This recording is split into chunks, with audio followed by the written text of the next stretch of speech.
காத்திருப்போர் அறையில் மர்மமான முறையில் உயிரிழந்து கிடந்த இளைஞரின் சடலத்தை பார்த்து அதிர்ச்சியில் உறைந்த பொதுமக்கள். சிசிடிவி கேமராக்களை வைத்து துப்பு துலக்கிய காவல்துறையினர்.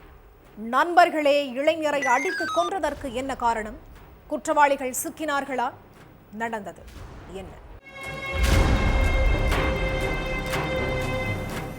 யாரும் பையங்க வந்து கூப்பிட்டு போனாங்களாமா.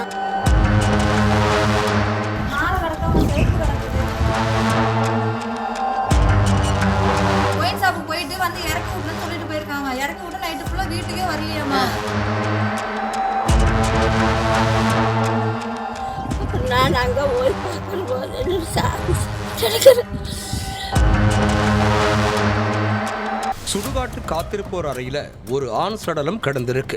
அதை பார்த்த ஏரியா மக்கள் சிலர் உடனடியா போலீஸுக்கு தகவல் சொல்லி இருக்காங்க. கொஞ்ச நேரத்துல ஸ்பாட்டுக்கு வந்த போலீஸ்காரங்க ஆண் சடலத்தை மீட்டு போஸ்ட்மார்ட்டத்துக்கு அனுப்பி வச்சுட்டு அது யாருன்னு விசாரணை நடத்தியிருக்காங்க. முதற்கட்டமா மிஸ்ஸிங் கேஸ் லிஸ்ட் எடுத்து செக் பண்ணி இருக்காங்க. அதுல அப்பநாயக்கர் பட்டியை சேர்ந்த பரத்துங்கிறவரை காணும்னு அவரோட பெற்றோர் கம்ப்ளைண்ட் கொடுத்திருக்கிற விஷயம் போலீஸுக்கு தெரிய வந்திருக்கு.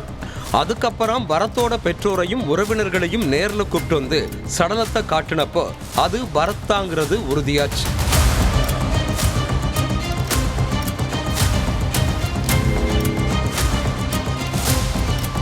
இதுக்கு நடுவுல பரத்தோட போஸ்ட்மார்ட்டம் ரிப்போர்ட்டும் வந்திருக்கு.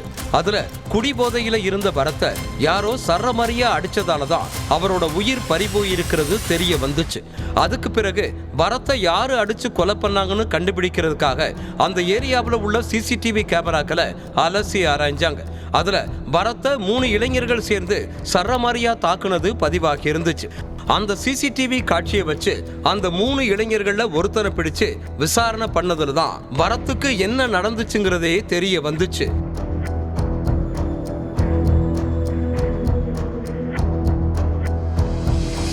கோவை சூலூர்ல உள்ள அப்பநாயக்கன் பட்டியை சேர்ந்த பரத்துக்கு கல்யாணமாகி 7 வயசுல ஒரு மகனும் 4 வயசுல ஒரு மகளும் இருக்காங்க. பரத் எந்த வேலை வெட்டிக்கும் போகாம எந்த நேரமும் கஞ்சா போதையில இருந்ததால அவரோட மனைவி விவாகரத்து வாங்கி பிரிஞ்சு போயிட்டாங்க. அதுக்கு பிறகு மனைவி குழந்தைகள் இல்லாம தனியா வாழ்ந்துட்டு வந்த பரத்தை அவங்க பெற்றோர் தான் கவனிச்சுட்டு இருந்திருக்காங்க. கொஞ்ச நாள் திருந்தி வாழ்ந்துட்டு இருந்த பரத் சூலூர்ல உள்ள தன்னோட நண்பன் கோகுலோட செல்போன் கடையில வேலை பார்த்துட்டு இருந்திருக்காரு. ஆனா வேலைக்கு சேர்ந்த 3 மாசத்திலேயே நண்பனோட கடையில கைவரிசை காட்டியிருக்காரு பரத். கடையில இருந்த காஸ்ட்லியான போனை திருடி அதை வெளியே சேல்ஸ் பண்ணதா சொல்லப்படுது. இந்த விஷயம் கோகுலுக்கு தெரிஞ்சதும் கொந்தளிச்சிருக்காரு. ஃப்ரெண்டுன்னு சொல்லி வேலைக்கு வச்சேன், ஆனா என்கிட்ட உன் வேலையை காட்டிட்டியான்னு கேட்டு பரத்தை வேலையில இருந்து அடிச்சு விரட்டி இருக்காரு. அதுக்கப்புறம் எந்த வேலைக்கும் போகாம கஞ்சாவுக்கு அடிமையான பரத் கடந்த 2 மாசமா பெயிண்டர் வேலை பார்த்துட்டு இருந்திருக்காரு. அப்படி வழக்கம் போல பெயிண்டிங் வேலையை முடிச்சுட்டு அப்பநாயக்கன் பட்டி சுடுகாட்டு வழியா வீட்டுக்கு நடந்து போயிட்டு இருந்தாரு பரத். அப்போ அங்க கோகுலும் அவனோட ஃப்ரெண்ட்ஸும் ஒன்னா சேர்ந்து மது குடிச்சுட்டு இருந்திருக்காங்க. அந்த நேரம் பார்த்து பரத் அந்த வழியா நடந்து போக அதை பார்த்து கோகுல், இவன் தாண்டா என்னோட காஸ்ட்லியான போனை திருடி வித்துட்டான், இவனை பழி வாங்காம விடவே கூடாதுன்னு சொல்லி இருக்கான். அதுக்கு பிறகு கோகுலும் அவனோட நண்பர்கள் விக்னேஷ், சபரீசனும் சுடுகாட்டுக்கு பக்கத்துல தனியா வீடு எடுத்து தங்கி இருந்த பரத்தோட வீட்டுக்கு போயிருக்காங்க. அங்க இருந்த பரத் கிட்ட போய் உன் கூட தனியா பேச வேண்டியது இருக்குன்னு சொல்லி சுடுகாடு காத்திருப்போர் அறைக்கு பரத்தை கூப்பிட்டு போயிருக்காங்க.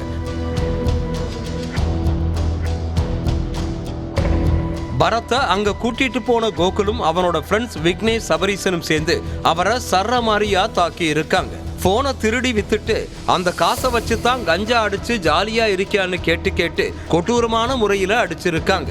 ஏற்கனவே கஞ்சா போதையில இருந்த பரத் அடி தாங்க முடியாம சுருண்டு விழுந்து ஸ்பாட்லயே உயிரிழந்துட்டார். பரத் மூச்சு பேச்சு இல்லாம இருந்ததை பார்த்து பயந்து போன 3 பேரும் அங்க இருந்து எஸ்கேப் ஆகி இருக்காங்க. கோகுலை பிடிச்சு விசாரிச்சதுலதான் இந்த கொலைக்கான மொத்த உண்மையும் தெரிய வந்துச்சு.